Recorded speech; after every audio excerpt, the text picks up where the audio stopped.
Welcome back. We're going somewhere older tonight, before maps, before the idea of a map, before anyone thought to wonder what shape the world might have if you could see it all at once. We are going into the time that didn't think of itself as time yet, into the cosmology that gave us, though it wouldn't have put it this way, everything. The Babylonian gods, the Anunnaki, the Igigi, names being pressed into wet clay, while Rome was still a few people arguing on a muddy hill about nothing. We are going into Tiamat and Apsu, and the war that made the first sky out of wreckage, into Marduk, who held lightning in one hand and in the other a net, and stood in front of something that had no edges and no name, into Ishtar, who walked into death and came back different in ways she probably couldn't have explained even to herself, into Enlil, who decided the world had gotten too noisy and did something about it whose consequences are still rattling around. We are going into tablets, into clay, into marks pressed by a reed, into wet earth by hands that have been dust for 4,000 years, and those hands were already writing about things older than themselves. This is not decoration. This is not mythology in the dismissive sense, the sense that means stories for children or explanations for people who didn't know better. This is the first story anyone ever wrote down. It begins in the dark. Of course it does. Before Babylon, there were two waters. Not rivers, not the water you carry or the rain you wait for. Two primordial, I want to say, bodies, but body implies an edge, and these had none. Two enormous, ancient, borderless bodies of something that was also, somehow, personhood. Consciousness is not quite right either, but it is the closest word we have, and I kept reaching for something better and didn't find it.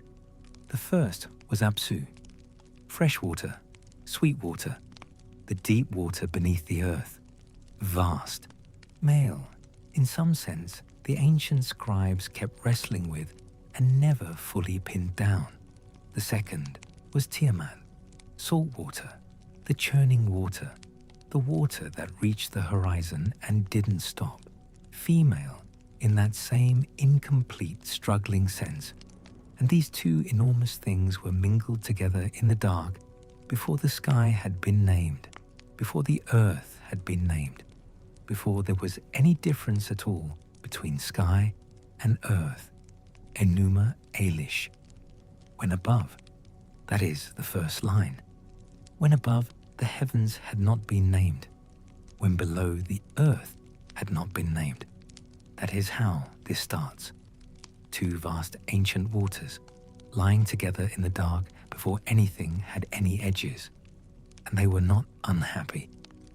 The scribes pressed this into the clay carefully because it mattered to them that you understood. This was not a state of privation. Apsu and Tiamat were not incomplete. They were not lonely. They were not waiting for something. They were simply there, enormous and mingled and quiet, and the universe was that quiet with them, and it held. You already know how this goes. You know because you are human, and you have had a quiet morning. The first gods were born from that mingling, not born small, not born helpless. They emerged the way a sound emerges from silence, already fully themselves, already carrying everything they would ever be. Lahmu and Lahamu first, shaggy and half-formed, then Ansha and Kisha, the horizons, then Anu, the sky, then Ea, also called Enki, who was the cleverest of all of them, the one who understood the deep laws, the me, the tablets of destiny that governed everything that could be governed, better than anyone, perhaps better than was good for anyone including himself. These gods were loud, young and powerful, and loud the way young, powerful things are always loud. Not from cruelty, not from arrogance, just from being full and having no reason yet not to be. They moved through the mingled waters of Apsu and Tiamat, and their movement made waves, and those waves traveled outward and downward and through the ancient dark in every direction. Apsu couldn't sleep. There it is, the first crisis in the first story ever written. A father who cannot sleep because his children are too loud. I don't know why I find that so. It lands somewhere, is all. It has always landed somewhere. The Babylonians knew it would. That's why they wrote it. Because the gods have, apparently, always had the same problems as everyone else. They just have larger fallout. Apsu went to Tiamat and told her, "I cannot rest," he said. "By day, there is no peace. By night, there is no peace. I will destroy what we made. I will return us to the quiet." Tiamat heard this, and the scribes noted very carefully what happened in her when she heard it. She was troubled. She resisted. These were her children. These loud and careless gods were hers, and something in her refused what Apsu was proposing with a force she didn't name and didn't try to. She said, "Why should we destroy what we have made? Their ways are troublesome, yes, but let us be patient." Apsu did not listen. He went to his vizier instead, a figure called Mumu. Together, they planned to silence the young gods, to return everything to the primordial stillness, to recover what had been taken from them. And Mumu thought this was a wonderful plan, because Mumu was the type of advisor who tells powerful people what they want to hear. That type, apparently, predates the world having a shape. But Ea knew before Apsu had finished deciding. This is the rule the Babylonian scribes established in the very first lines of the very first story ever written down. Knowledge is power, not strength, not divine authority, not size. Knowledge, the one who understands more completely than anyone else, controls what happens next. Ea cast a spell on Apsu, not a war, not a collision of primordial forces, a spell. He understood the deep waters, understood the structure of what Apsu was made of, understood it better than Apsu did, and he used that understanding to put the enormous ancient father of the sweet waters into a deep and permanent sleep. Then he took Apsu's crown.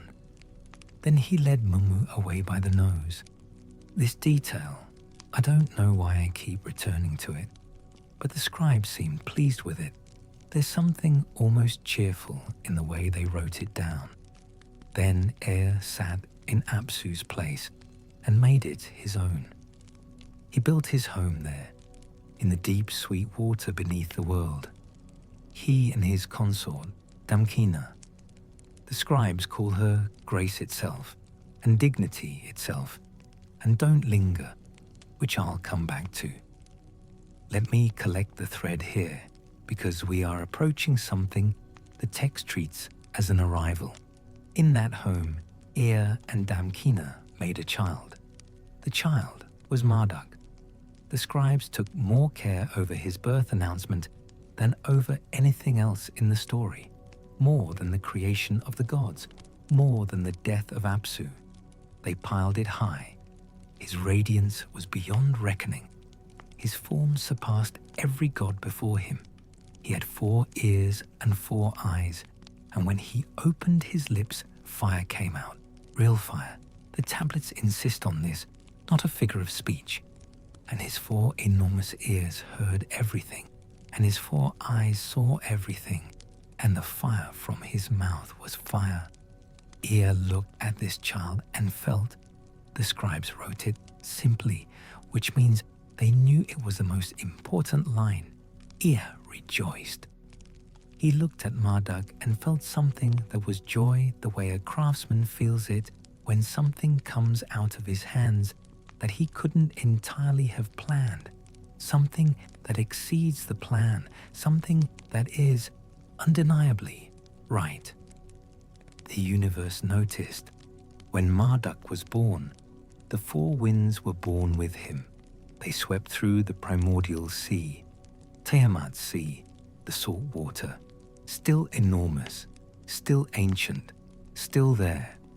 And the disturbance they caused was larger than anything the young gods had managed before. The waves rose, they churned, they reached where Tiamat rested. Tiamat couldn't sleep. That same phrase, the same restlessness, the same cycle, but reversed now. Tiamat on the wrong end of it, and she has already watched what happened to Apsu for wanting the same thing. The older gods came to her, the first ones, the ones who remembered the quiet. They said, Apsu was killed, Mumu was taken. You sit still while they disturb you, and you do nothing. Where is your rage? Tiamat, who had once said, be patient, had been patient long enough. Anyway, when a mother turns, she turns all the way. When the patient thing becomes impatient, when the gentle thing stops being gentle. The Babylonian scribes treated this transformation with a kind of terror that comes through even in translation, even through the clay, even across 4,000 years of distance. You can feel it, the way they slow down here, the way the reed presses harder. Because Tiamat, when she finally moved completely. She gathered the oldest forces she could find and she made monsters from them. Enormous serpents, sharp-toothed, with venom where blood should have been. Great dragons clothed in radiance and terror both at once. The Hydra, the Mad Dog, the Hairy Hero, which is a name that has always stopped me, and I've never entirely known what to do with. 11 monsters in total. She breathed unbreakable spells over them, armed them, set them loose in formation. Then she chose a leader, Kingu, one of her own children, one of the younger gods. And this is the thing the scribes wanted you to feel. He was chosen because she loved him. He was the one she loved. She gave him the tablet of destinies and fastened it to his chest with her own hands and said, your word shall be law. The tablet of destinies, the record of all fates, the thing that made divine authority real, the thing that had never been handed to anyone on the basis of love before. Because love is the most dangerous reason to give someone that kind of power. The scribes knew this. They wrote it so you would know it too. The army moved through the primordial sea. It had no end. You know the feeling. Something enormous coming toward you, not a problem you can name and solve. Something structural, something that has been building in the dark and is only now arriving. You feel it in the stomach first, a kind of heaviness, like ballast settling. Then the jaw goes tight. Then the breath becomes deliberate, becomes conscious of itself in a way it usually isn't. The young gods felt it. Ea heard what Tiamat had done, and he sat in silence. The scribes say this: he sat, the most knowing, the one who had defeated Apsu through understanding alone.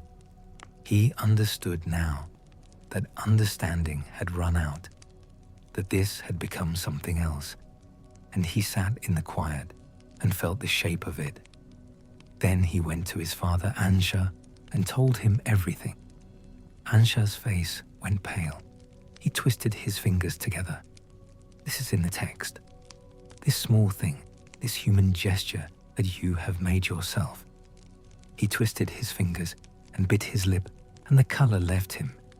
He sent Ea first.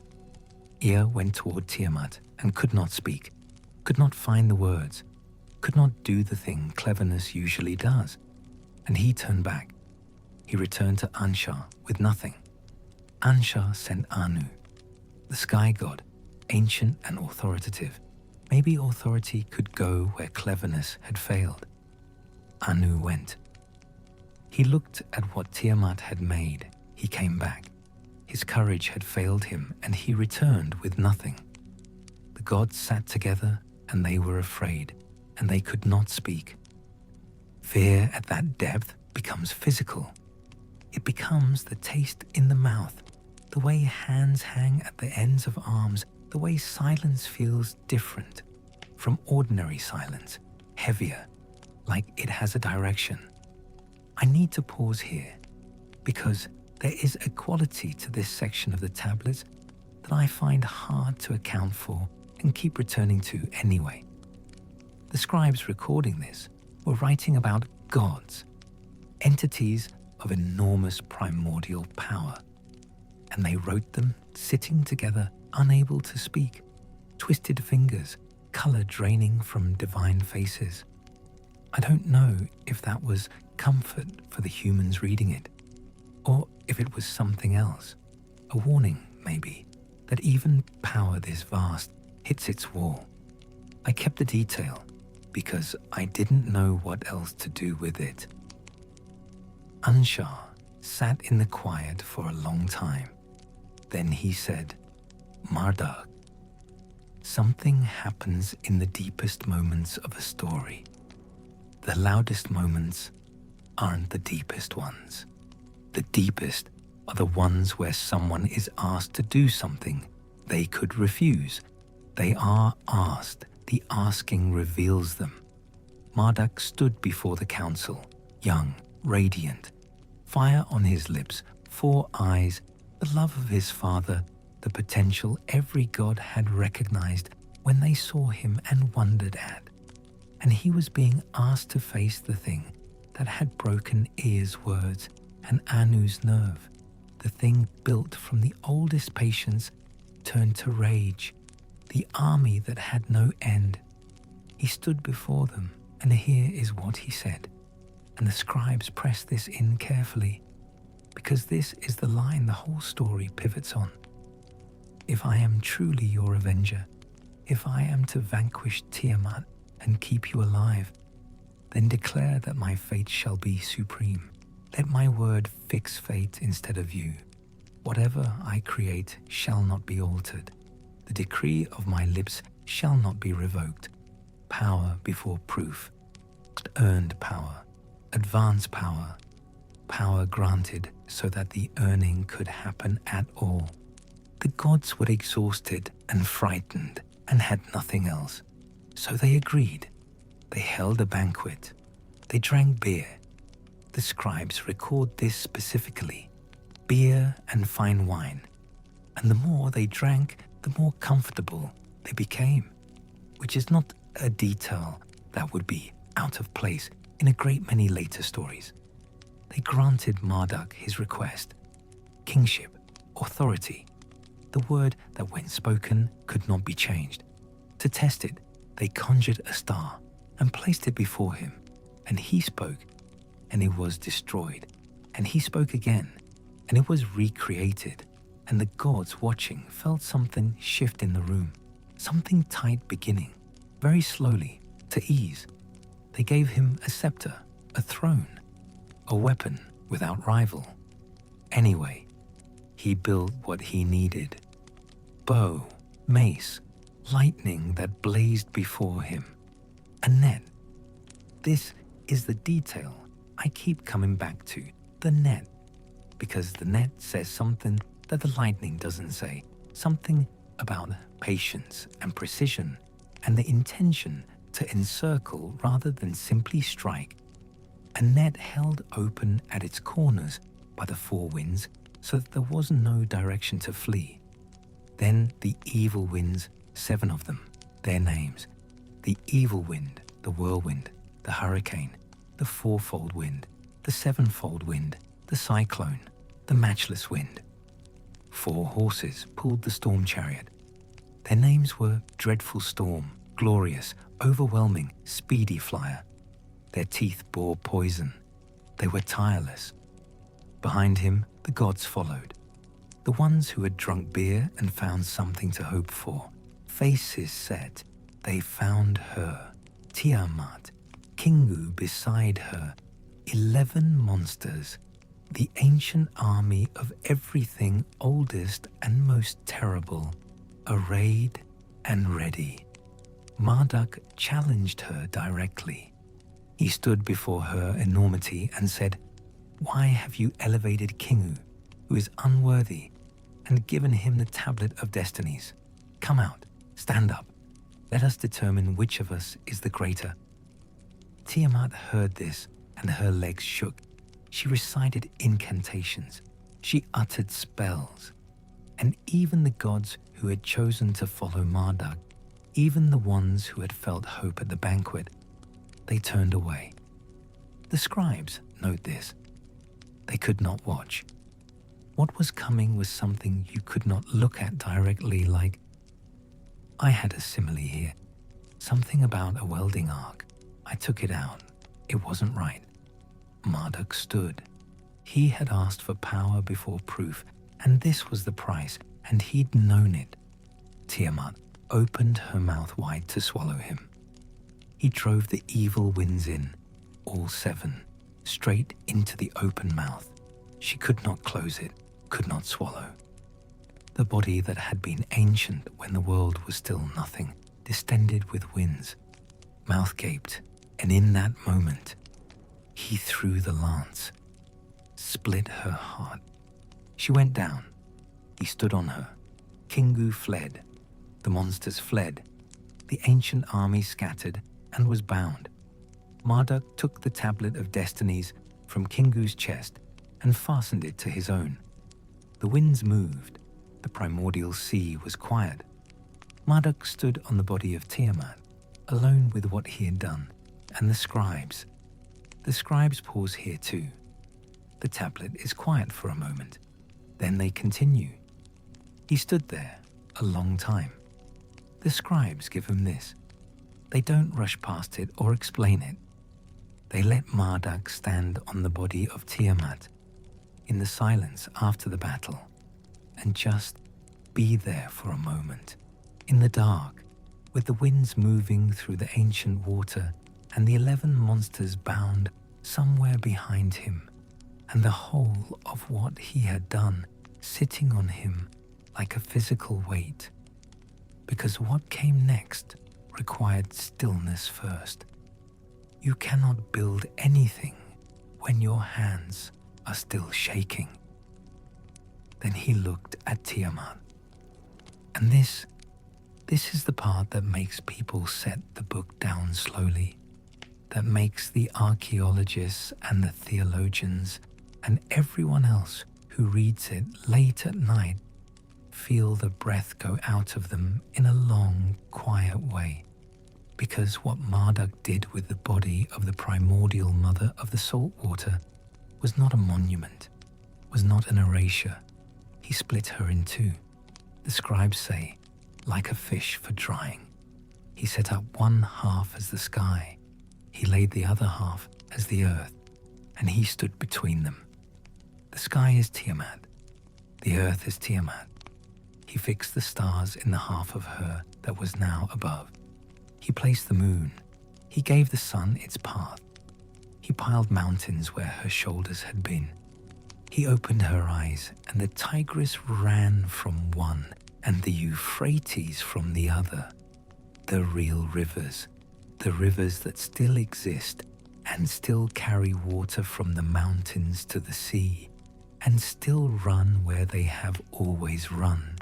Her spittle became cloud, and when rain falls on you, when you feel it on your face and the backs of your hands, you are feeling the body of the thing that was ancient before the world existed, coming down, transformed. I find this one of the hardest things to just describe and move past. I've tried. The world is made from a body, a specific body, a body with eyes that became rivers and shoulders that became mountains, and the sky that sits above everything you have ever stood under is the split open torso of the primordial mother of the saltwater, who was patient for a very long time and then was not. I don't know what to do with that exactly. I kept trying to say what it means and kept arriving somewhere inadequate. So I'm just telling you what happened. The ground you stand on has a history written into it. That history is violent.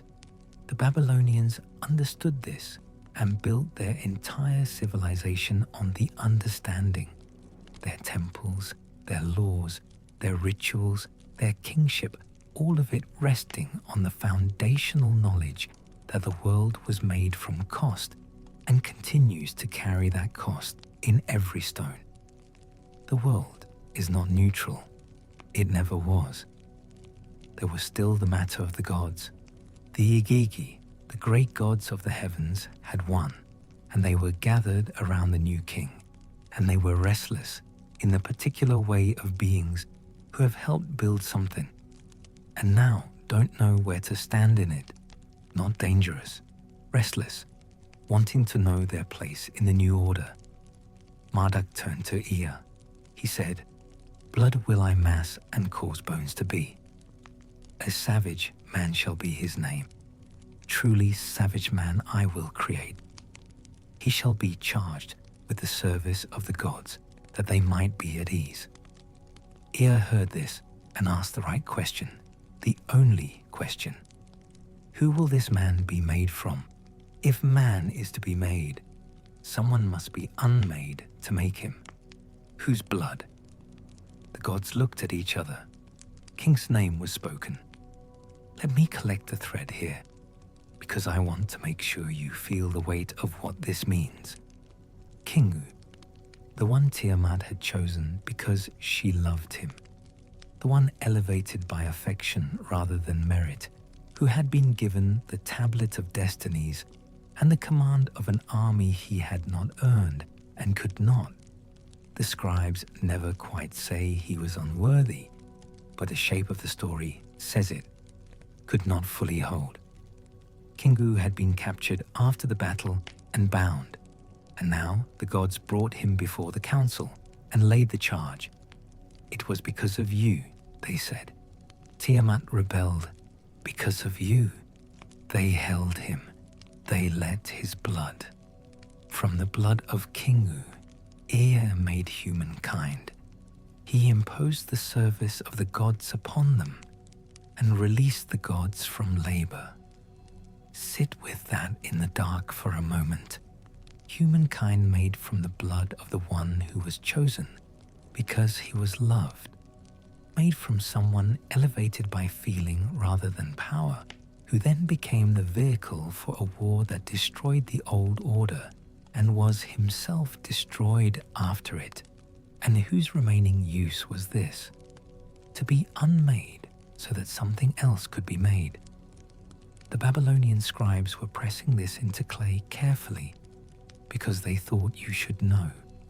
They were not comfortable. They pressed it in anyway. Marduk built Babylon. He had earned the right, and they wanted you to feel that. The enormous cosmic authority of someone who has done what Marduk did, who has faced the thing everyone else turned away from and stood, who has made the sky and the earth from nothing except his own willingness to act when no one else could. He built his city, Babylon, the gate of the gods, its towers of fired brick, its great walls, its processional ways. He established the Esagila, the house that lifts its head high as the center of the world. He built the Etemenanki, the great tower, the house that is the foundation of heaven and earth, and its top reached into cloud, and its shadow fell across everything below it. Anyway, every year at the New Year festival, the Akitu, when the crops hadn't come yet and the year was undecided, and everything hung in suspension. The entire Enuma Elish was read aloud in the Esagila, the whole of it, from Enuma Elish, when above, all the way through. The priest standing in the inner sanctuary, reading from the beginning, every year, because the story was the mechanism. By telling it, they reenacted it. By speaking the words, they participated in the original act of creation, and the world continued because of that participation, and the harvest came because of that participation, and the year turned because of that participation. The world did not stay made on its own. It required constant, ritualized tending from the people living inside it. The stars in their paths, the rivers in their courses, the mountains where they had always stood, all of it held up partly by the ongoing annual act of saying so. What a weight to carry, what a gift, to know that your presence in the story is load-bearing, that you are required, that the world needs you to show up and say your part, and will actually notice, cosmically notice, if you don't. I want to be honest that I don't know how to transition gracefully from that to what comes next. It feels like setting down something very full and picking up something equally full without spilling either. But we have to keep going. There is something in me that wants to linger here, in the Esagila, in the annual reading, in the idea of a civilization that understood its own continuity as a kind of ongoing recitation. I keep finding that more moving than I expected to when I started this. But the ancient gods of Babylon were never only Marduk. They were a family, enormous, ancient, fractious, magnificent, and the family extended in every direction Marduk could not have predicted and would not entirely have approved of. Complicated down to their foundations, carrying contradictions that didn't resolve and wounds that didn't fully heal, and capacities for both creation and destruction that lived in the same hand at once, like a fire that is also the only light. Enlil. Enlil was, by any real accounting, one of the oldest and most powerful, older than Marduk in most traditions. In some, the senior lord of the cosmos, god of air and wind, of the space between earth and sky. He was the breath of the world. And here, I should be careful, because I don't want that to read as decoration, as a poetic way of saying something. He was literally the breath of the world, the air that moved between things, that filled lungs, that filled sails and cracked open cities when it decided to, the atmosphere which any Babylonian farmer standing in a field understood immediately and personally was the difference between life and death. That was Enlil. That was what he was. In the great division of the cosmos, the three senior gods were Anu, the sky, Enlil, the air, Enki/Ea, the water. They divided creation between them, and the division was, it was not clean. It was never fully settled. There was constant negotiation and occasional conflict, and a great deal of overlapping jurisdiction that no one had fully resolved, and no one was going to. It had been that way since before anyone could remember, because that was apparently just how it was. Enlil was not warm. I want to be fair to him here, because this story has a way of... There's something in the way Enlil gets described that reads almost like a performance review, like a supervisor who is efficient but difficult, and I don't think that quite captures what the scribes were actually pressing into the clay. He was ancient and powerful, and he cared about order the way you care about order when you have watched personally what the absence of it produces. He had come from the primordial chaos. He had survived it. He had a commitment, cold and intense and utterly serious, to the world working as it was supposed to work. The seasons turning, the rains arriving, the crops growing, the humans working, the gods receiving worship, everything in its proper motion. And for disruptions to that motion, he had very little patience and no warmth at all. At some point, the scribes don't say when, and I think they understood that the when was less important than the what. At some point, the world became too loud. The humanity had been made from Kingu's blood and given the service of the gods and set to work. And they worked, and they multiplied, and they kept working and multiplying until the population was enormous, and the noise of it, the accumulated, unstoppable human noise of it, voices and footsteps and hammer blows and millstones, grinding and cattle and children and arguments and prayers and the noise, all of it rose and reached Enlil, where he rested, and he could not sleep. He could not sleep. The rage of a god who cannot sleep operates at a different scale from ordinary sleepless fury. This is the rage of the atmosphere, the rage of everything that moves between earth and sky. When Enlil acted on it, he acted with the full weight of what he was, and what he was the air itself. He sent plague first, drought and disease, and the withering of crops. The humans suffered, and the noise thinned, and the land went quiet. And air, the cleverest, the deepest, the one who had presided over their creation from Kingu's blood, air intervened.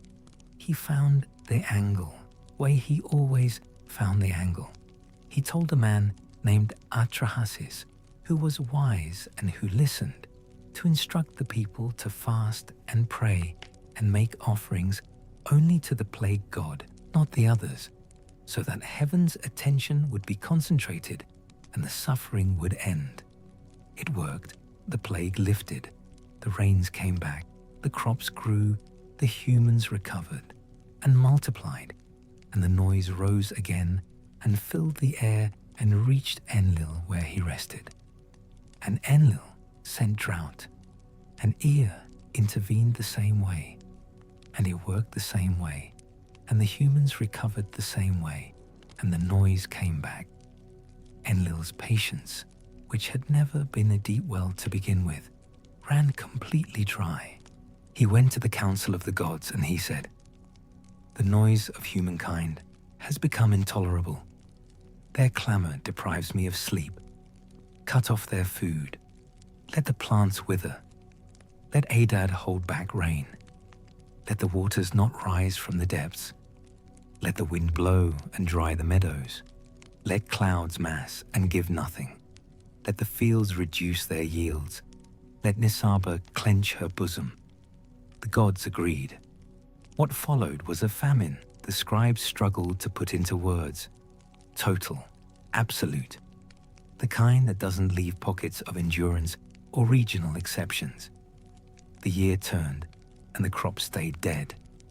And the mothers, and here the scribes slow down, press the reed more carefully, become very precise and very deliberate.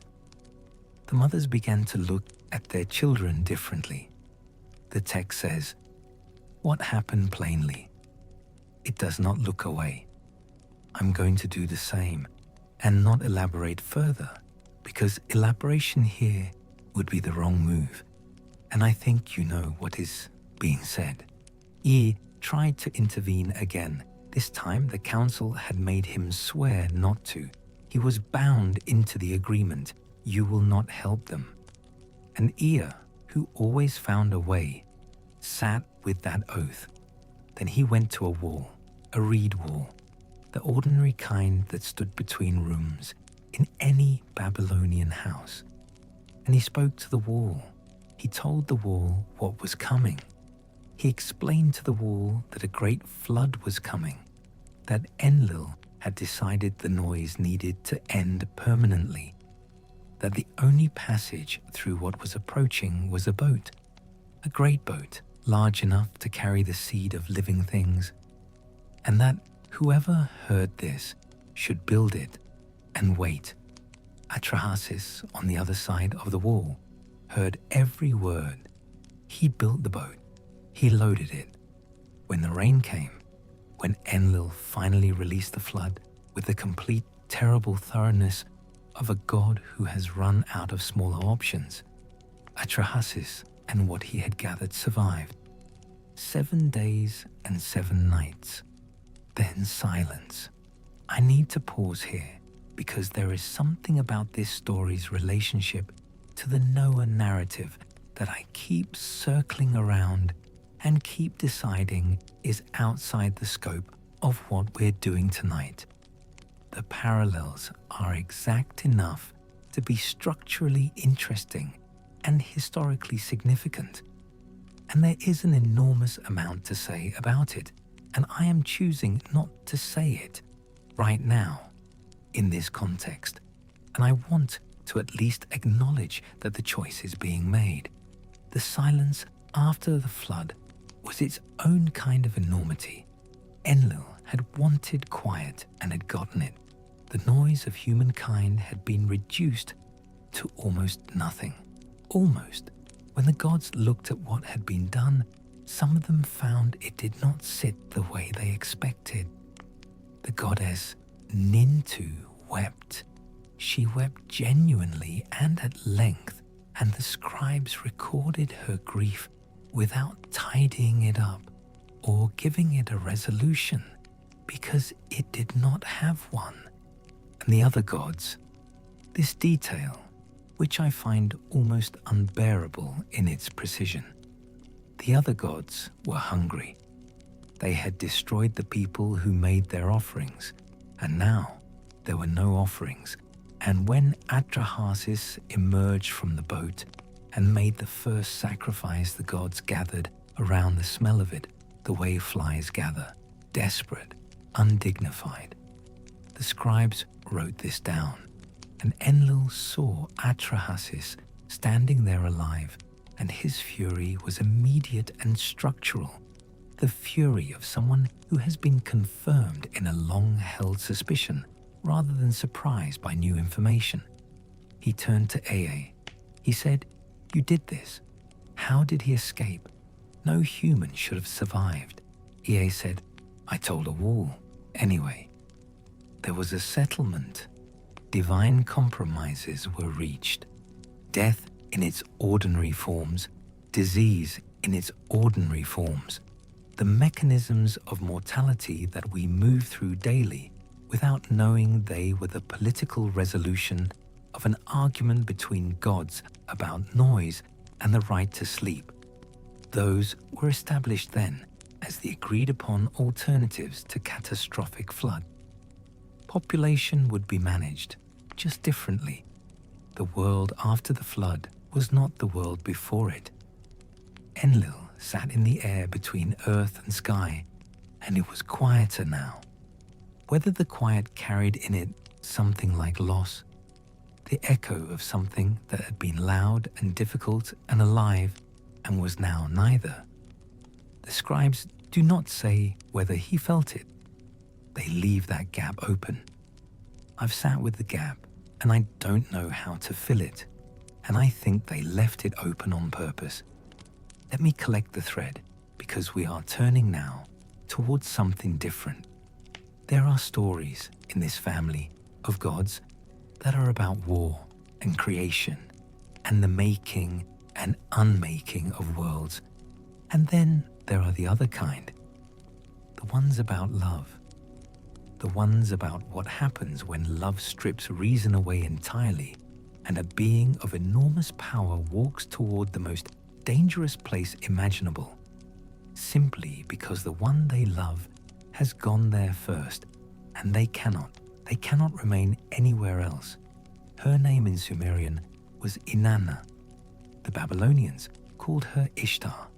The scribes spent more time on Ishtar than on almost any other deity, and every word of that time was earned because she is, I want to be careful here, because the easy thing is to reach for a long list of her qualities and call that a description.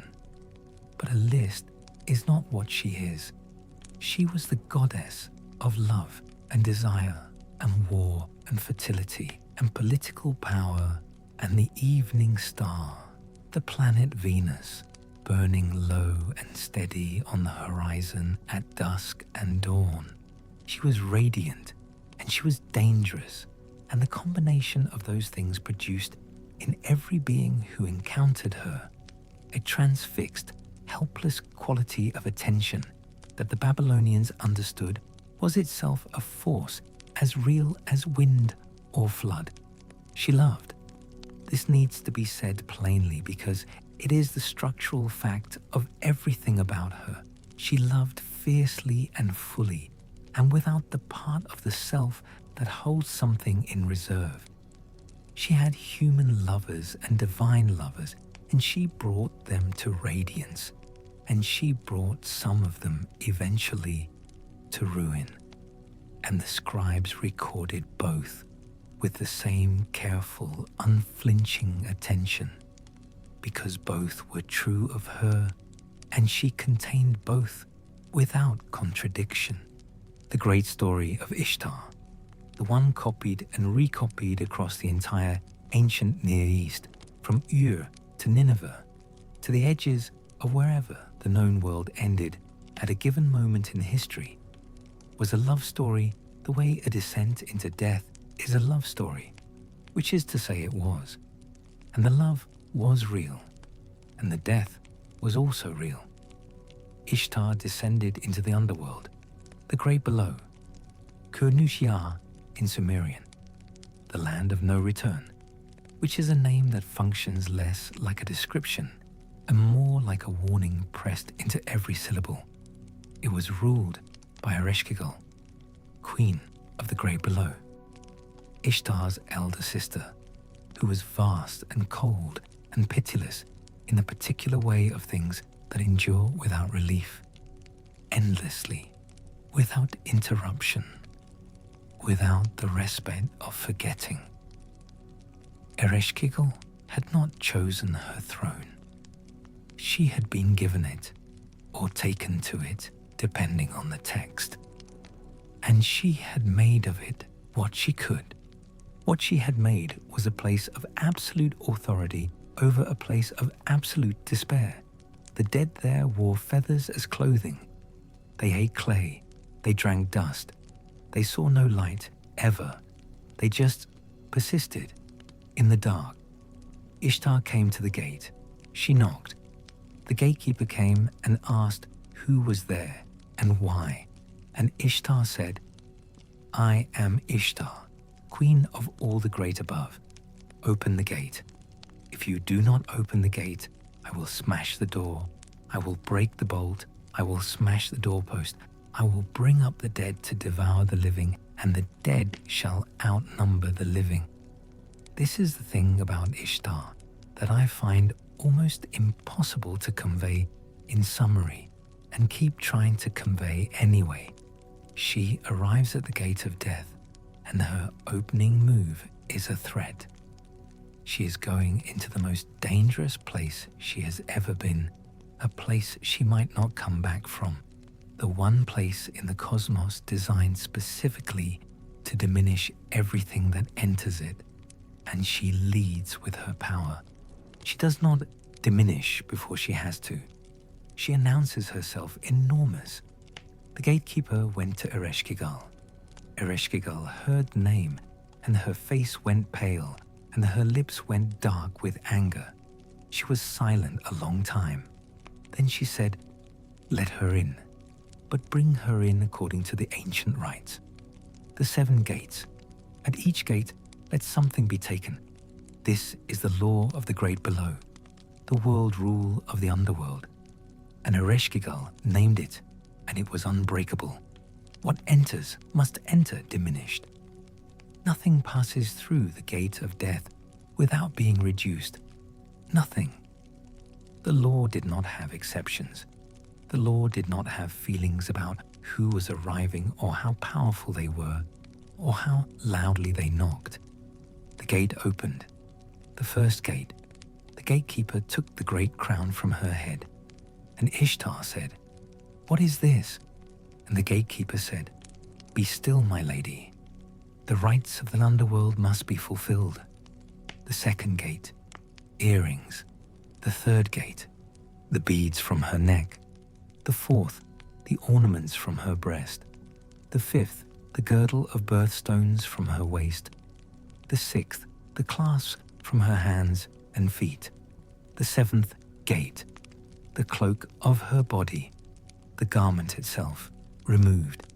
And Ishtar, who had arrived crowned and jeweled and clothed in all the power of the great above, who had threatened to smash the door and bring up the dead, who had been radiant and armored in everything she was, passed through the seventh gate naked and bowed low before Ereshkigal's throne. Ereshkigal looked at her. Ereshkigal fastened on her the eye of death. She spoke the word of wrath. She uttered the cry of guilt, and Ishtar was struck with disease, 60 miseries, head to toe, and held there in the land of no return as a prisoner. The world above went still. I want to be precise about what this means because the scribes were precise, and I think the precision matters. The world without Ishtar stopped making new life.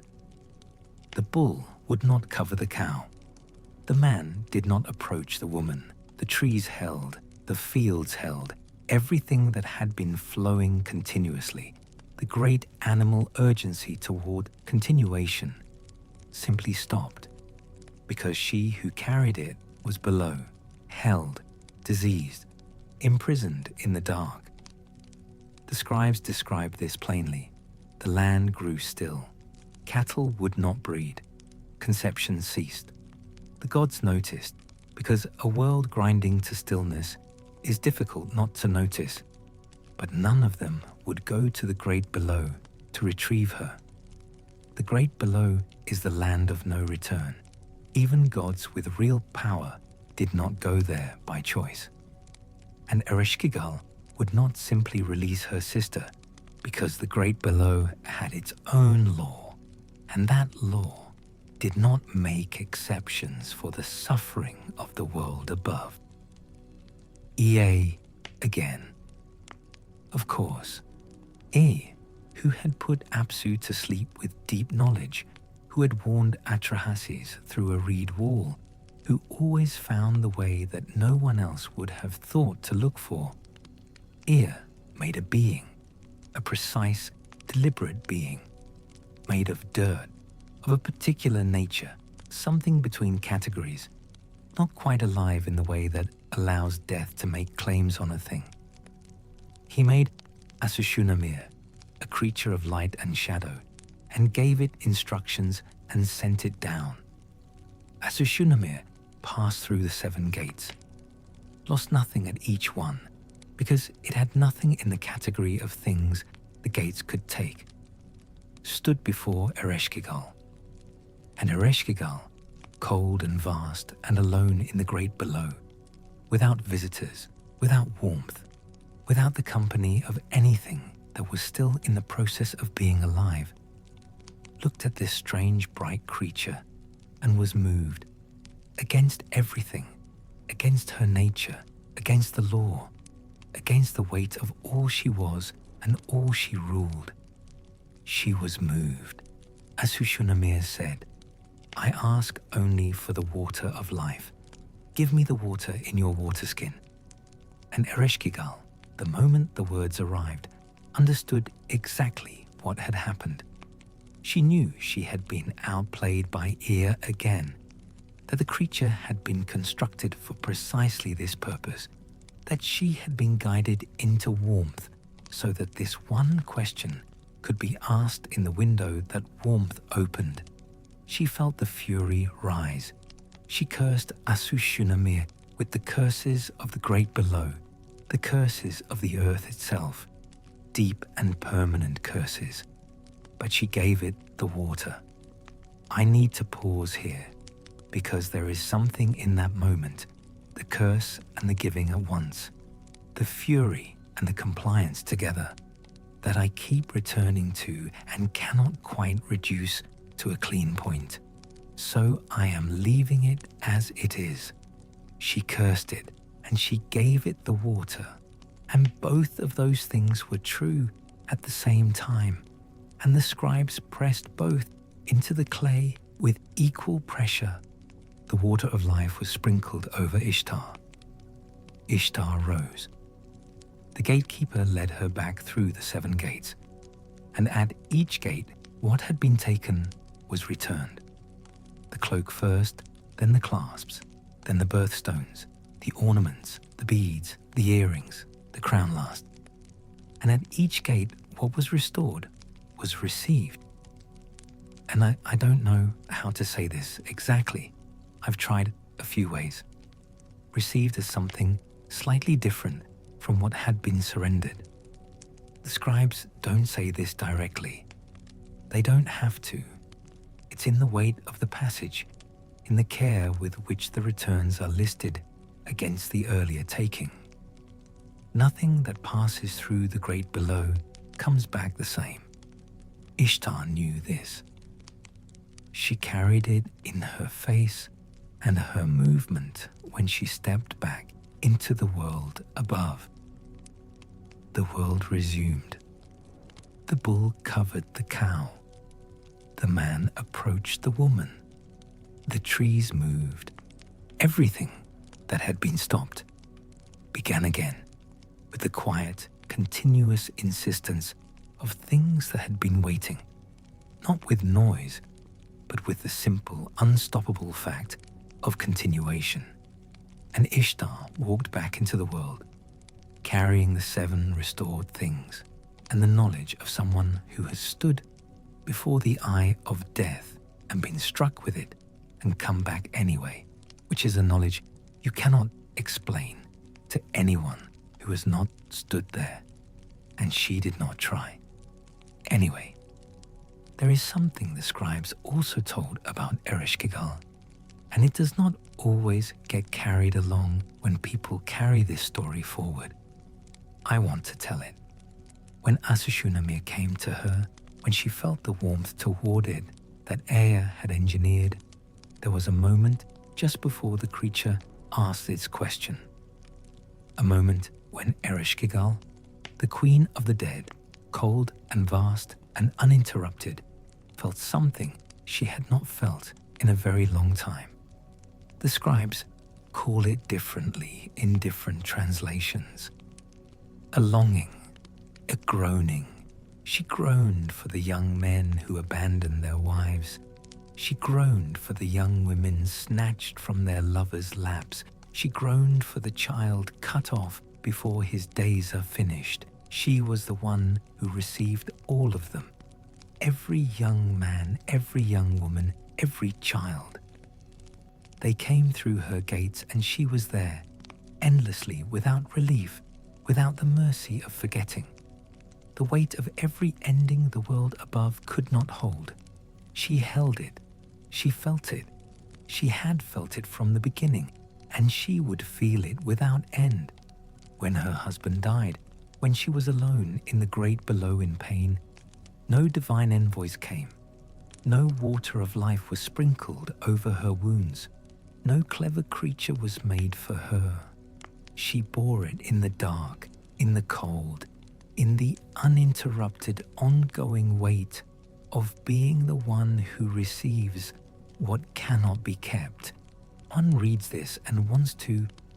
There is an impulse to say something about systems of care, about who receives comfort and who administers it, about the particular exhaustion of. But that is not the language of the tablets. The tablets say, she groaned.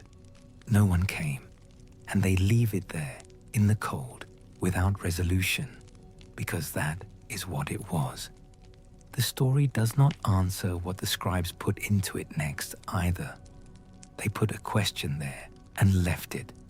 whether Ereshkigal, in the dark with all the dead around her, was in some way waiting, whether the loneliness was not only grief, but under the grief somewhere a kind of hope, whether even the Queen of Death, even the one who rules the land of no return, whether she too was waiting for someone to come through the gate just for her. Open question, cold and dark and open.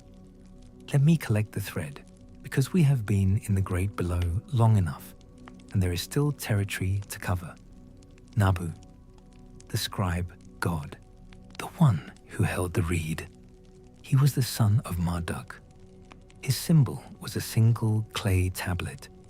He carried a stylus, the tool for pressing marks into wet clay. And he was present at every temple where learning happened, at every school where scribes learned their work, at every moment when a person chose to make a mark that would outlast them. He sat beside Marduk, and at the New Year festival, when the fates of humankind were being fixed, he wrote down what would happen to each person in each year. He wrote it, and it was real.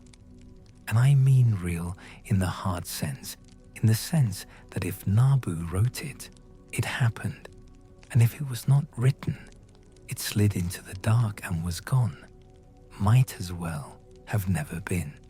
This is the thing about Nabu, that I find myself wanting to stay on much longer than the structure of this allows, and I'm going to flag that and keep going. The Babylonians understood before anyone else, pressed it into clay with a reed 4,000 years ago, that the world is preserved by being described, that existence and recorded existence are two different conditions, and the second one is the one that persists. The things that happened and were not recorded do not exist for us, and the scribes who understood this were not making a philosophical observation. They were stating a practical fact about power. Nabu is why Tiamat is still real tonight. Nabu is why the flood and the descent and the war at the beginning of time are still real. Nabu is why you are wherever you are right now, hearing about gods from a civilization that has been dust for 2,000 years and feeling in their stories something that is recognition. He pressed the clay carefully. He knew what he was doing. Nergal ruled the great below alongside Ereshkigal. This had not always been true. The process by which it became true is its own story. The scribes told it with a tone that sat slightly apart from their usual register, warmer, a little surprised, as if they themselves were not entirely sure how things had resolved the way they had resolved. Nergal started as a sun god, specifically the sun at its worst, the noon sun, the plague sun, the sun as a force of heat and death rather than warmth and harvest. He was a war god and a plague god, and he was powerful and destructive and imperious, and he had a temper. These are the facts. Moving on. The story of how he came to rule the great below begins with a feast in heaven, a divine feast in the realm of the great above, to which Ereshkigal, who could not leave the great below, who was fixed to her throne in the cold and the dark, the way a stone is fixed to the bottom of a river, sent her messenger up to receive her portion of the divine meal. The messenger arrived. All the gods rose to honor him, except Nergal.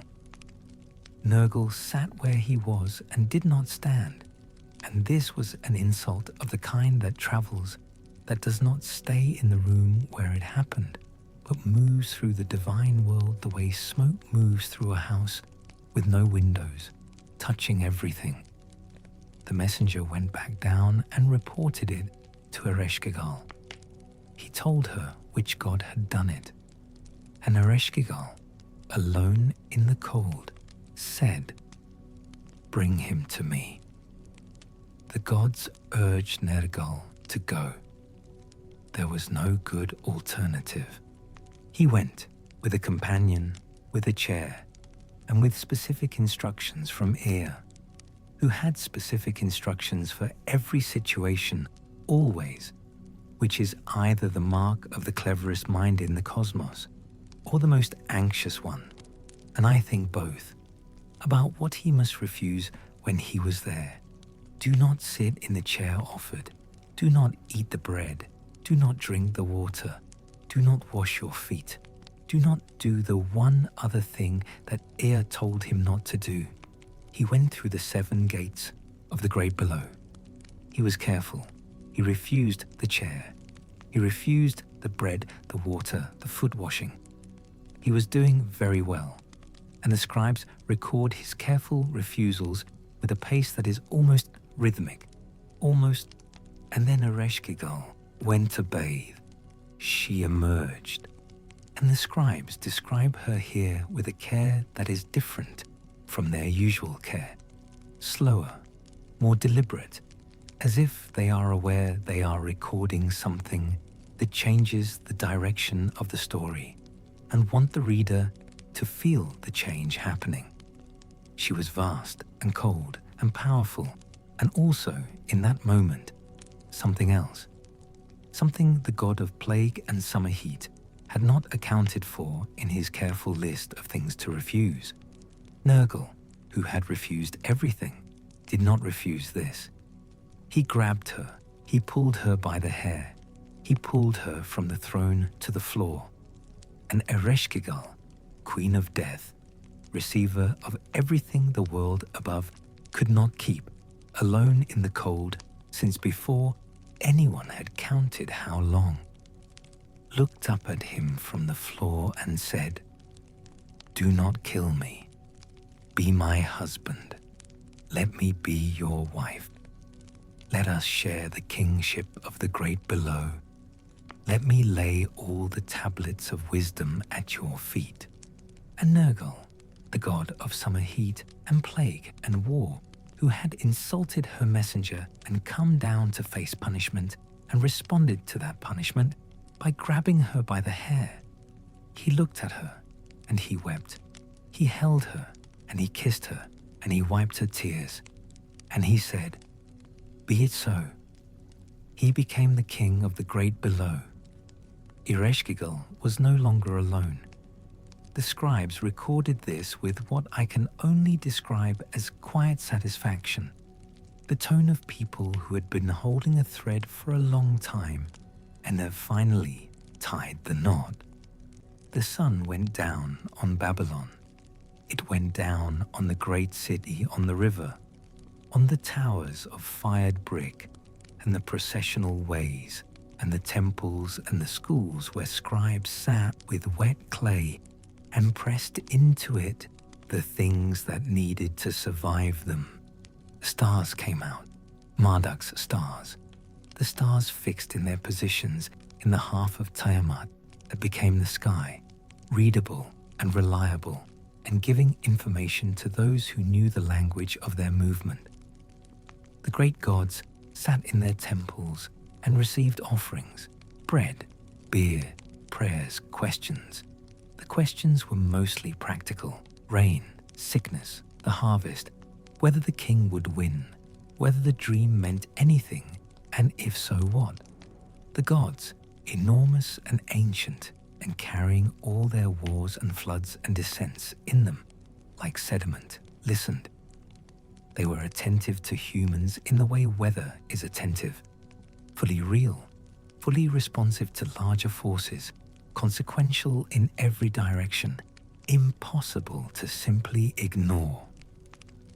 The priests developed systems for reading them: sky, liver, oil on water, smoke, a science of interpretation so carefully maintained it functioned within its terms as a genuine technology for communicating with forces that were real and not primarily interested in any individual, but could if properly approached, be understood well enough to survive. I need to pause here, because I'm aware I've rushed through the daily religious life of Babylon faster than it deserves, and I want to flag that without pretending I'm going to fix it right now. There is an enormous amount to say about the divination systems, the extispicy, the astronomical records. The Babylonians were doing systematic astronomy centuries before Greece, and I have gestured at all of it and moved past. I kept the gesture because the alternative was a different essay entirely. Shamash, the sun. Utu in Sumerian. Shamash was not Nergal's son. Nergal's sun kills. Shamash's sun illuminates, which is a different kind of power and in some ways a more durable one. Shamash was the son of morning and the son of justice, the one who rose over the horizon and in rising made visible what darkness had covered. Shamash saw the crime committed where no human witness was present. Shamash saw the judge taking the bribe. Shamash saw the merchant with the false weight, the man who buried his contract so its terms couldn't be enforced, the lie spoken in a room that everyone in the room agreed was empty. Shamash saw all of it, without exception and without being persuaded otherwise by wealth or status or the quality of the offering. This made Shamash the foundation of law. The logic is clean, and it still holds. Law is possible because there is a force in the universe that does not permit the permanent concealment of anything. The sun rises on everyone with the same indifferent clarity. It rose on the rich and the poor and the just and the unjust and the king and the slave, and it illuminated all of them the same way. The law of Hammurabi, one of the oldest complete legal codes in human history, pressed into a stele of black basalt that still exists and can still be read, begins with a picture.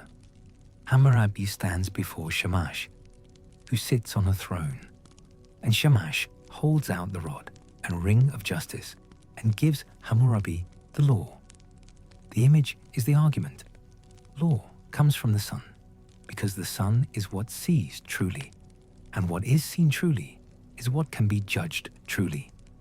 Every morning, Shamash rose from the mountains in the east, crossed the sky in a chariot, descended in the west, traveled through the underworld in the dark, and rose again. Every day, without exception, without politics. The Babylonians, who had been navigating the space between enormous, indifferent divine forces for 3,000 years, found in this something they could actually rely on. Anyway, let me tell you about the great hero, because you cannot tell the gods of Babylon without him, and I've been circling him for a while now, and it's time. He was 2/3 god and 1/3 human. The scribes were specific about this ratio, and I find I can't improve on their precision by explaining it further. 2/3 divine, 1/3 mortal. 2/3 extraordinary. 1/3 subject to loss in the way the gods were not. The ratio contained the whole tragedy of him from the beginning, and everyone who heard the story heard the tragedy coming in the ratio, and the story kept being told anyway, which tells you something about what the Babylonians thought the story was for. His name was Gilgamesh, king of Uruk. He built the walls of Uruk, and the scribes opened his story with a description of those walls. Fired brick, magnificent, still standing, and invited you to go walk along their top and feel the brick under your feet and understand what it means that this man built this and it will outlast him. That is the first thing the story says about Gilgamesh. Look at what he made. Go look at it. It is still there. But early in his reign, he was too much, powerful and restless and hungry for life in all directions in a way that the gods had built into him, and that he couldn't reduce or redirect. He oppressed his people, not from cruelty. I want to be careful here, the scribes are careful here, but from excess, too much force with nowhere adequate to go. His people went to the gods with their complaints. The mother goddess Aruru, who had helped make humankind before, was asked to create a balance for him, someone who could meet his energy with equal energy, absorb his excess, stand as his match. She made Enkidu from clay and divine intent, a wild man, raised with animals, running with gazelles, drinking from waterholes alongside beasts, knowing nothing of cities or agriculture or the civilized human world, hairy across his whole body. Magnificent in his wildness, in the same way Gilgamesh was magnificent in his kingship. Two different versions of the same enormous vitality, pointed in different directions.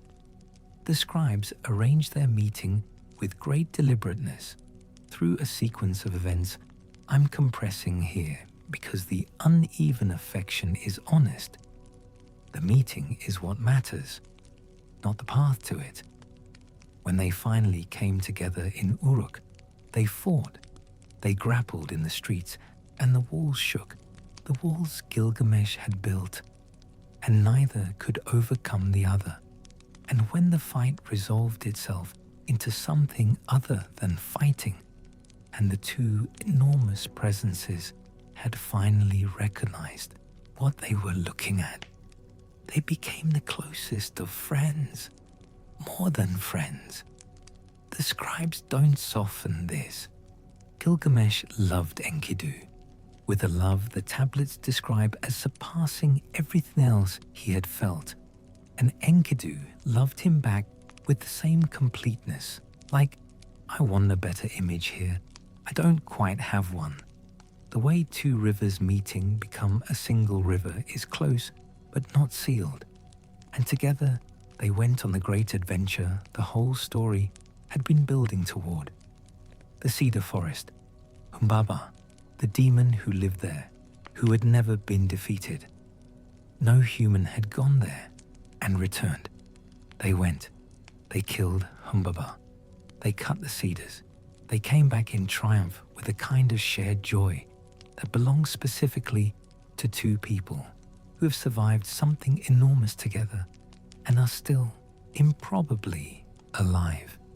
And then Ishtar saw Gilgamesh. She had been watching, as she always watched, and what she saw coming back from the cedar forest was someone extraordinary, someone who had just done what was impossible, and she was moved by him in the way Ishtar was moved by things, completely, all at once, without the part of the self that holds something in reserve. She went to him. She offered herself. She said, "Come, be my bridegroom." Gilgamesh said no. This was not impolite. This was not a social misstep. This was, I keep trying to find the right frame for this and keep landing somewhere inadequate. This was a metaphysical rupture. Ishtar was the force that makes one body want another body. She was not representing that force or embodying it in some symbolic sense. Refusing her was refusing something woven into the structure of existence. And Gilgamesh did not just refuse. He listed her previous lovers and what had happened to each of them. Tammuz, the husband of her youth, made to weep. The Alalu bird, wing broken. The lion, pits dug for him, 7 and 7. The horse, destined for bridle and whip and spur. He said to her face, "And me, you would love me as you loved them, and then do the same."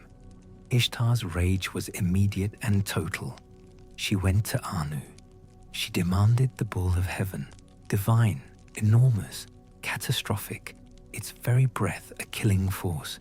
She said, "If you do not give it to me, I will break down the gates of the underworld, and the dead will rise and outnumber the living." The same threat she had made at the gates of the great below. She always meant it. Anu gave her the bull. It came down on Uruk. One snort and 300 warriors fell. Another snort and 300 more. Enkidu seized it by the horns. It drooled on him, and its fluids were death. And Enkidu struggled with it, while Gilgamesh drove his sword between the horns and the shoulders, and the bull of heaven died. The gods watched all of this. Then they held a council. The council determined one of them must die, Gilgamesh or Enkidu, for the cedar forest and for the bull of heaven, and for everything the two of them had accumulated between them, two beings of this much power and this much wildness, doing repeatedly what could not be done. One of them would pay for it. They chose Enkidu. He was struck with a sickness, not a battle wound, a sickness, the undramatic, unfair, ordinary kind that creeps through a person by degrees while they lie in a bed and weaken. He lay sick for 12 days. On the 12th day, he died. And Gilgamesh, who had faced Humbaba, faced the bull of heaven, faced every enormous thing that had been placed in front of him and won, could not face the stillness of Enkidu's body. He touched it the way you touch something that cannot be true. He circled around it. He tore his hair. He put on lion skins and walked away from Uruk, away from everything he had built and ruled and been, out into the wilderness, because the wilderness was where Enkidu had come from, and being in it was the closest thing available to being near what was gone. He walked to the edge of the world. The scribes follow him there carefully. I find this section of the tablets the hardest to summarize because because what it records is grief in motion, which is one of the harder things to put into prose without either over-explaining it or losing it entirely. And the scribes managed it, and I am working with a much clumsier instrument. He walked the wilderness, the mountains, the waters of death. He kept walking because stopping was not possible when what you were trying to outrun was inside you, moving at exactly your pace. He was looking for Utnapishtim, the one Ea had warned through a reed wall, the survivor of the flood, the one human being who had been given, for having survived that and for no other reason, the gift the gods had never given anyone before and swore never to give again: immortality. He and his wife lived at the mouth of the rivers, where the rivers met the sea, at the edge of what existed. They were the only humans who had what Gilgamesh wanted. He wanted to not die. He sat before Utnapishtim and told him what had happened and what he wanted. Utnapishtim listened. Then he said, "The gods in their assembly fixed death and life. They kept the time of death to themselves. But there is a plant at the bottom of the sea, the plant of the life of the world. If you find it, you will have something." Gilgamesh tied stones to his feet. He sank to the bottom of the sea. He found the plant, and it pricked his hand like a thorn when he grasped it, but he held it and rose back up.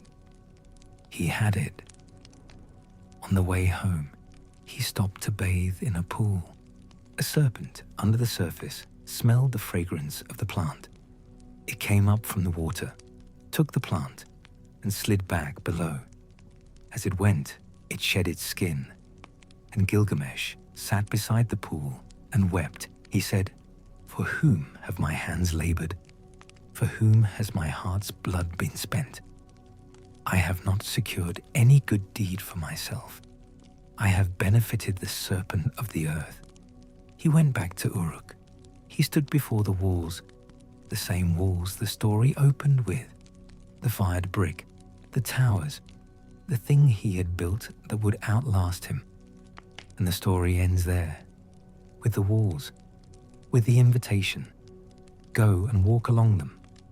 Feel the brick under your feet. Read the tablet that records everything he did and saw and understood. The story ends with the city.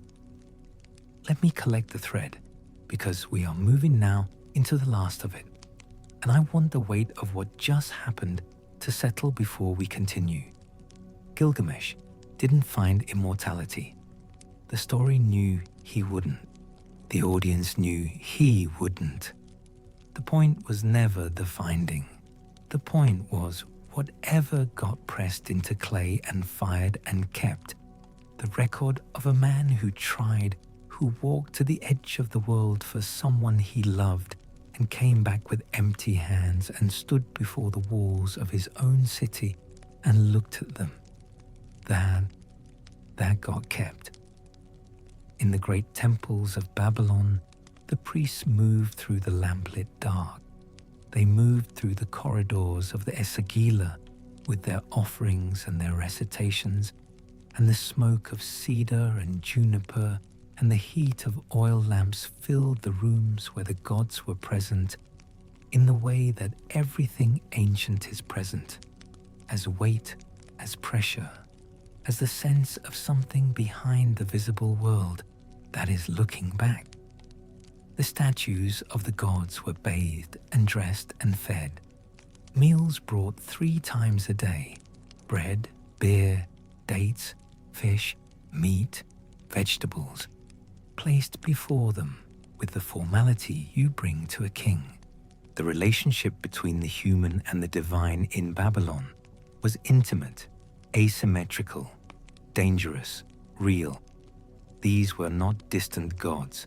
They were permanent residents requiring maintenance.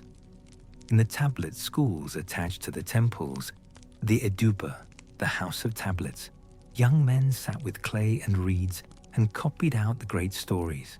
The Enuma Elish, Gilgamesh, the descent of Ishtar, Atrahasis and the flood. They pressed them into wet clay in cuneiform, the abstract wedge marks that, when combined in the right sequence, reproduced the sound of human speech, and therefore the sound of everything that had ever been said and could be said.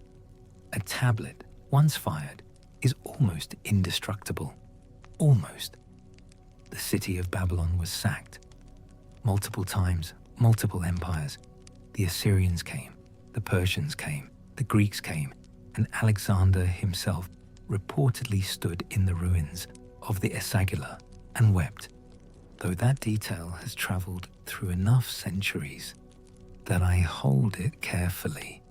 The city was sacked and rebuilt and sacked again. The temples closed, the rituals ceased. The great tower fell into ruin, and the tablets were buried in the destruction layers, and the clay went into the soil. And Babylon, the gate of the gods, the axis of the world, the city whose founding myth was the creation of the universe, became dust and silence, unknown, inaccessible, for centuries. And then, in the 19th century, people began to dig. And here is the thing I find. I struggle to describe this without reaching for a word that would embarrass me. The thing I find extraordinary. The clay kept it. 4,000 years under the earth, and the stories were still in the clay, and the cuneiform was still legible, and the Enuma Elish was there, and Gilgamesh was there, and Ishtar's descent was there, and Atrahasis in his boat was there. Nabu pressed them in carefully. The clay kept them. They were waiting. Anyway, The first time Gilgamesh was translated into a modern language, the 1870s, a scholar named George Smith, the British Museum, late in the day, working through the flood narrative on a tablet that had been under the earth for more than 2,000 years. He reached the passage and understood what he was reading and stood up from his desk. Some accounts say he began to remove his clothing. His colleagues may have intervened at some point. He had just read, in a dead language on a buried tablet, a flood story that predated the biblical flood by more than a millennium. One wants to, there's a word for what he must have felt in that moment that belongs to a much more recent vocabulary of psychological experience. But that's not the language of the tablets. Moving on. The world had kept this. The clay had kept this. It was returned because human beings with brushes and patience and the willingness to sit in a desert and sift dirt decided that what was buried was worth recovering. That is not entirely different from what the priests were doing all along. The city of Babylon was built on the Euphrates. The Euphrates ran from Tiamat's eye. When the river flooded each spring, snow melt from the mountains, the river rising over its banks and spreading across the flat plain. The people of Babylon felt this as participation in something enormous and annual and old. The river was the body of a god. The flood was the god moving. The soil it left when it receded was the richest soil in the world, the soil that fed the wheat and barley and dates and onions that sustained one of the densest urban populations the ancient world had managed to produce. They farmed the body of Tiamat. They drank from her eyes. They built on her shoulders. They breathed the air that had been Enlil since before the world had edges. They moved through a world that was, at every point, made of something that had a name and a history and a story that had been pressed into clay by careful hands and kept. They knew this. They kept it in front of themselves deliberately, annually, by recitation, by ritual, by the ongoing act of showing up in the Esagila and saying the words. The fires in the temples went low. The scribes set down their reeds. The river ran where it ran. The stars moved through the half of Tiamat that was sky. The clay held. The gods were the world. Tiamat was the salt water. Apsu was the fresh water. Enlil was the wind. Shamash was the sun. Ishtar was the evening star burning low and steady on the western horizon at dusk. They were the forces of the world given consciousness and history and the capacity, complicated, painful, real, for relationship. Every rain was divine. Every drought was divine. Every sunrise, every flood, every plague. The quality of light on the river at evening, the way the palm trees lean in the hot summer wind, the particular blue of the sky over the flat plain before a storm. Divine, all of it. The divine was the nature, running through it without gap or interruption, because there was no position outside the world from which divinity could observe the world. They were in it. They were it. And the humans who built the temples and conducted the rituals and pressed the stories into wet clay were participants, made from king's blood, doing the work the gods had assigned, telling the story of the gods so that what the story described would keep working. The Babylonians would not have found this strange. They would have found it obvious. They were load-bearing. They knew it. The Venus tablets of Amizabduqa, approximately 1700 BCE, are the oldest systematic astronomical observation records in human history. They tracked Venus across decades, when it was visible, when it disappeared, when it rose as the morning star, and when it appeared as the evening star. They interpreted these movements as messages from Ishtar about what was coming, and their predictions were, within the terms of the system they had built, accurate. The Babylonian astronomers knew the synodic periods of Mercury, Venus, Mars, Jupiter, and Saturn. They could predict lunar eclipses. They developed the zodiac. They divided the sky into 12 sections. They tracked the precession of the equinoxes, a movement so slow, 1 degree every 72 years, that to notice it at all requires records spanning centuries, which they had, because Nabu had been careful. They were doing theology and astronomy at the same time, and they could not have told you which was which. They were not wrong. I need to pause here, because this is the part I find hardest to rush past, and I'm aware the structure of what we're doing requires that I keep moving. But the image of a person in Babylon in 1700 BCE sitting in the dark with a clay tablet and a stylus tracking the movement of a planet they understood to be a goddess, and being right about where that planet would appear 48 days from now, that image does something to me that I haven't entirely resolved. The theology and the science are the same act, the same careful attention. I kept it because I thought you should feel it too before we move on. The gods of Babylon were ancient, and they knew it. They had been there before the world had edges. They had made the world and watched it unmake and remade it. They had fought and loved and tricked each other and been tricked and compromised and negotiated and wept and made monsters and made humans and made rules and broken them and made new ones. They were a family, and all the things that make families both unbearable and irreplaceable.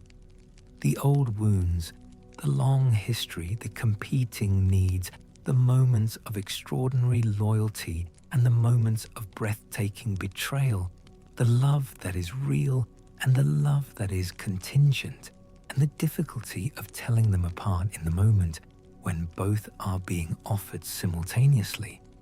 All of that was present in the Babylonian pantheon at full measure, pressed into the clay with equal care. Marduk, who asked for power before the proof and then paid for it.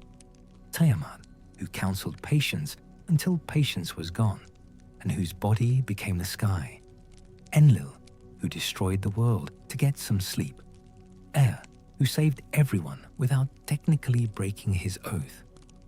Ishtar, who went into death, rather than remain in a world from which what she loved had gone.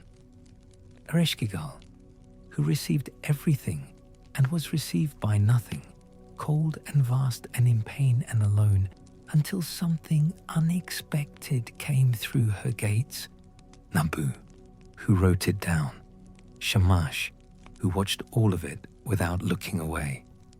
And the humans, made from Kingu's blood, assigned the service of the gods, born into a world that was itself the transformed body of a destroyed deity, living their short lives in the space between enormous forces, reading the signs, making the offerings, loving the people they loved without knowing how to keep them, building walls that might outlast them, all of them trying. Let me collect the thread, because we are in the last of it now, and I want to say this next part carefully.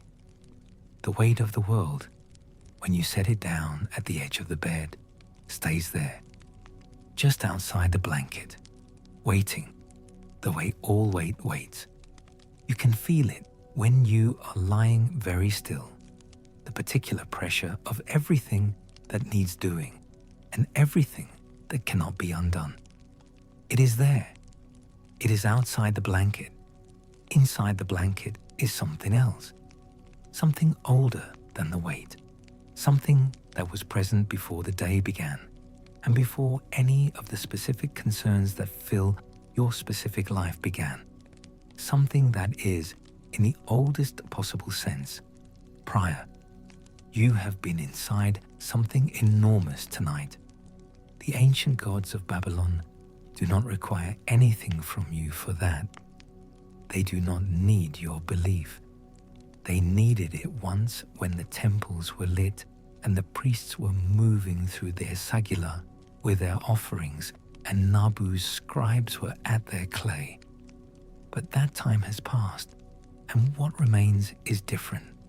The residue of something felt so completely and recorded so carefully that it survived 2,000 years of darkness and is still here, still legible, still capable of arriving in you in the dark and doing whatever old stories do when they arrive in you in the dark. Anyway, something softens, something that has been held at the jaw or the belly or behind the eyes lets go a little. The way a fist held clenched for a very long time will sometimes release a single finger before it releases the rest, which is close to what I mean, but not quite sealed, I'll admit it. Have you ever wondered what Marduk felt in the silence after he stood on the body of Tiamat, before he began to think about what to make from her?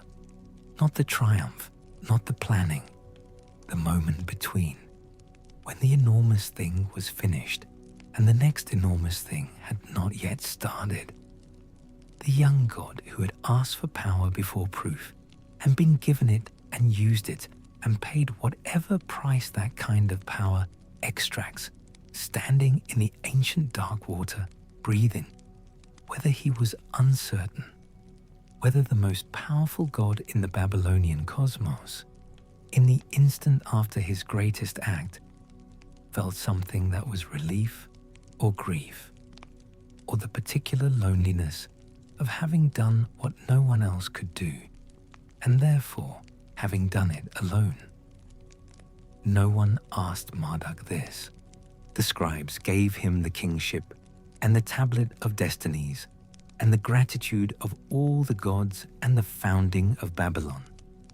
They did not stop at the moment before he started building. Maybe they were in a hurry. Maybe, and I think this is closer, they knew that the most important things are the ones you do not quite say, the ones left in the space between sentences, in the pause between one word and the next, where the reader has to find them in whatever silence the story provides. The moment is in the clay. Maybe you are already finding it. We return to the beginning, when above the heaven had no name, when below the earth had no name, when nothing had edges and nothing had weight, and the two great waters lay mingled in the primordial dark. There was a kind of peace before the first disturbance, before the first god emerged from the churning waters and began to make noise. And perhaps every night is a return to that. Every ordinary night when you set the weight at the edge of the bed and let the darkness come. A brief daily return to the mingled waters, to the place before edges, to the ancient quiet that was there before the first noise and is there still, underneath all the noise, enormous and patient. Tiamat waited, before the war and before the creation, and before she was the sky or the earth or the rivers running from her eyes. She waited, and you are, lying in the dark tonight, resting in some sense inside her, in the body that became the world, in the ancient salt water transformed into sky and soil and cloud. In the first thing, let the weight stay at the edge. Let the ancient gods carry what they were made to carry. Let the night do what the night was always made to do. Let the body go heavy where it's resting, and let the breath slow where it has been running, and let what has been held tightly begin slowly to release. The temples are quiet. The priests have set down their reeds. The scribes have covered the wet clay. Nabu's stylus is still. Shamash has gone below the horizon, and the darkness is complete and ancient and full. You are in the oldest story. You have always been in the oldest story. And the oldest story says, very quietly, in the language it speaks before language existed, rest. The work will be here in the morning. The walls will still be standing. The rivers will still be running from the mountains to the sea. If this carried you somewhere tonight, if the ancient dark of Babylon touched something that needed touching, the next story goes to another great civilization, another family of gods, another set of hands pressing their understanding of the enormous and the sacred into whatever medium they had. The gods keep talking across all the silence of all the centuries to anyone who lies still enough to hear them. All you have to do to be there for it is return. Good night.